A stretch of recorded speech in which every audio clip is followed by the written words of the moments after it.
Patrick Roger, Cécile de Mélibus. Et ce matin, on va vous parler de la Chine et de ce livre Après l'épidémie, un moment chinois aux éditions de l'Observatoire. Donc c'est un livre que vous pouvez télécharger en numérique, ça coûte 1,90 € et son auteur est avec nous ce matin, Brice Couturier. Bonjour. Bonjour. Merci d'être avec nous. Est-ce que la Chine porte une immense responsabilité dans la propagation de cette pandémie ? La première responsabilité, c'est qu'elle a éclaté chez eux, à Wuhan, dans la province de Hubei. Maintenant, tout le monde le sait, même si on ne connaît pas l'origine exacte de cette épidémie. En tous les cas, on sait qu'on ne que saura peut-être jamais. Vous savez, on devrait dire le virus de Wuhan.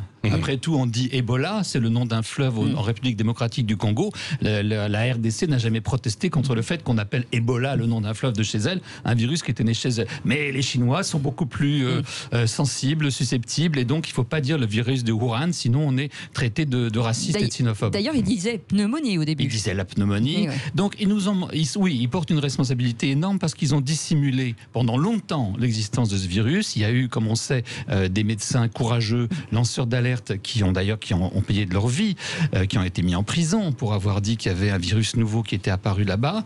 Ils ont menti sur l'origine et ensuite ils ont menti également sur le déroulé de l'épidémie. Parce que pendant longtemps, ils ont dit qu'elle n'était pas contagieuse.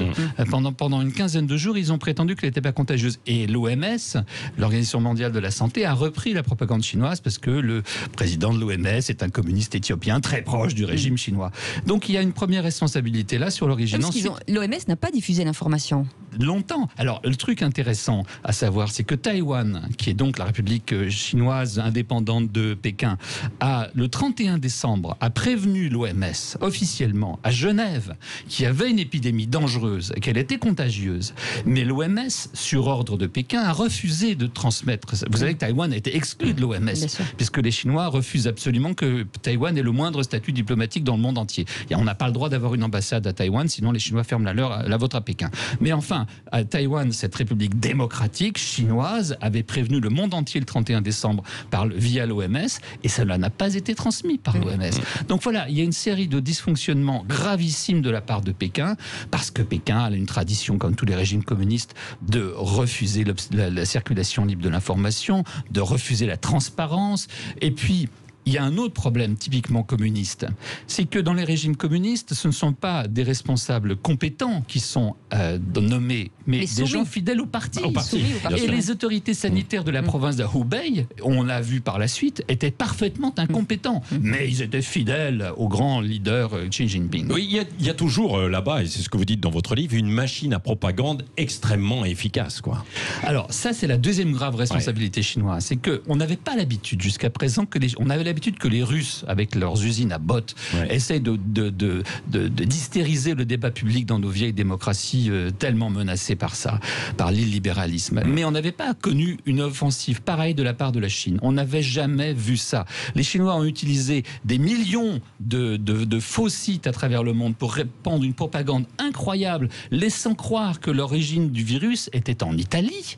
Avec un laboratoire, ils ont mis en cause un laboratoire de Milan de recherche pharmacologique qui a protesté vigoureusement en disant que non, c'était pas du tout chez eux qu'était apparu le virus. Ensuite, ils ont fait croire, et je connais des gens qui vivent dans les pays asiatiques qui le croient profondément, que le virus a été apporté par les Américains, en octobre, quand il y a eu les Jeux athlétiques militaires de Wuhan. Alors, c'est les Américains qui sont derrière et c'est eux les vrais responsables. Donc, il y a une vraie guerre de propagande. Rappelons que, pour ceux qui ne le sauraient pas, qu'en Chine, Google n'existe pas, ils ont leurs propres réseaux sociaux, donc forcément, ils gèrent tout du début jusqu'à la fin. C'est parfaitement asymétrique parce que nous, on reçoit la propagande chinoise sur nos réseaux sociaux alors que ces mêmes réseaux sociaux sont interdits en Chine. C'est ça le paradoxe. Vous avez un porte-parole du ministère des Affaires étrangères chinois qui a plus d'1 million d'abonnés sur Twitter alors même que Twitter n'existe pas, il est interdit en Chine. Vous voyez, on a donc affaire à une guerre parfaitement asymétrique où eux peuvent faire tout ce qu'ils veulent pour essayer de manipuler nos opinions publiques tandis que nous n'avons aucun moyen d'atteindre les leurs. Est-ce que ça va réveiller justement un peu certaines consciences,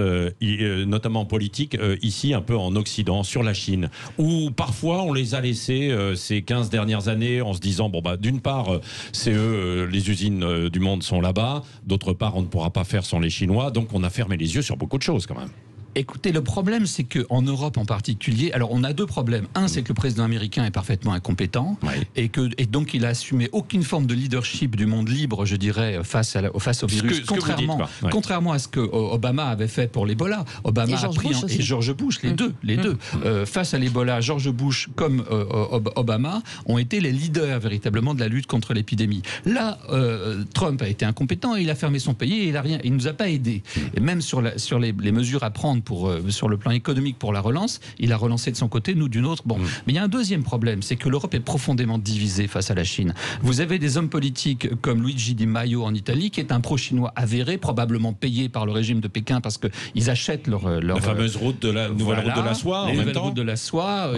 L'Italie est le premier grand pays européen à être entré dans les routes de la soie, mais tous les pays fragiles sur le plan économique et financier et budgétaire sont menacés d'être rachetés en réalité par la Chine. Regardez, ça s'est passé en Grèce quand la Grèce a vendu le port du Pirée tout de même. Les Italiens ont vendu un de leurs principaux ports également en Europe centrale qui donne accès à tous les Balkans. Nous avons affaire à une Europe qui est divisée entre des pays qui sont en train de s'aligner en réalité sur la Chine, d'autres plus ou moins alignés sur les États-Unis via l'OTAN. Et moi, ce que je crains par-dessus tout, c'est qu'un jour on se retrouve non pas avec une Europe puissance capable de faire front face à la Chine et aux États-Unis qui sont devenus nos rivaux eux aussi, mais une Europe morcelée en pays pro-chinois, autres pro-américains, et que nous soyons... Et puis, sans compter les entreprises. Oui, évidemment. Et puis dans ce grand échiquier mondial, il ne faut pas oublier non plus la Russie à côté qui sait aussi particulièrement câliner quand il le faut les Chinois et puis montrer les muscles de temps en temps. Quoi. Oui, parce qu'on a affaire aujourd'hui à une concurrence entre les modèles. On a notre modèle à nous qui est libéral et démocratique, celui que nous avons en Europe en particulier, et puis nous avons un modèle autoritaire, centralisé, brutal, qui, à la faveur de cette crise, a essayé de faire croire qu'il était plus efficace que le nôtre, en montrant qu'avec des moyens militaires, on pouvait construire un hôpital en 2 semaines, ce qui est vrai, à Wuhan. On ne peut pas nier, les Chinois l'ont fait. Nous serions incapables de le faire, avec tous les principes de précaution. Nous, il nous faut des années et des années pour construire un hôpital. Les Chinois, ils le font en 15 jours. Donc, si vous voulez, il y a c'est pour les opinions publiques du monde entier, en Afrique en particulier, en Asie et en Amérique latine, les gens se disent qu'est-ce qui va être le plus efficace, qu'est-ce qui va nous protéger le mieux, l'autoritarisme brutal mais high-tech comme celui de la Chine, ou la démocratie libérale comme la France, la Grande-Bretagne et quelques autres en Europe. Mais est-ce que ça veut dire que ce que dit Emmanuel Macron, la souveraineté économique, c'est trop tard pour la France ? La souveraineté économique, pour moi, à l'échelle de la France, ça n'a quasiment pas de sens. La souveraineté économique, ça serait au niveau de l'Europe, évidemment. Seule l'Europe peut avoir une industrie pharmaceutique capable de rivaliser avec la Chine et l'Inde. Mais le problème, c'est que l'Europe est une espèce de géant impuissant, entravé, qui prend des années à décider quoi que ce soit. Elle a retiré aux nations un certain nombre de souverainetés essentielles sans les assumer elles-mêmes. Et c'est quand même le fond du problème. Merci Brice Couturier. Ce livre, Après l'épidémie, un moment chinois, c'est aux éditions de l'Observatoire. Alors vous pouvez le télécharger. 1,90€, c'est pas cher. Peut-être qu'il sortira également après pour cet été, parce que ça se lit assez facilement sur la plage. Il y a 70. Non mais c'est vrai, il y a 70 pages. On pourrait peut-être faire un volume 2 parce que vous l'avez écrit au mois de mai et c'est pas fini. Les dirigeants communistes chinois au monde entier, ils mentent sans doute encore. Merci en tout cas d'avoir été avec nous ce matin sur Sud Radio. Dans un instant, c'est Valérie Expert qui accueille le gagnant de Top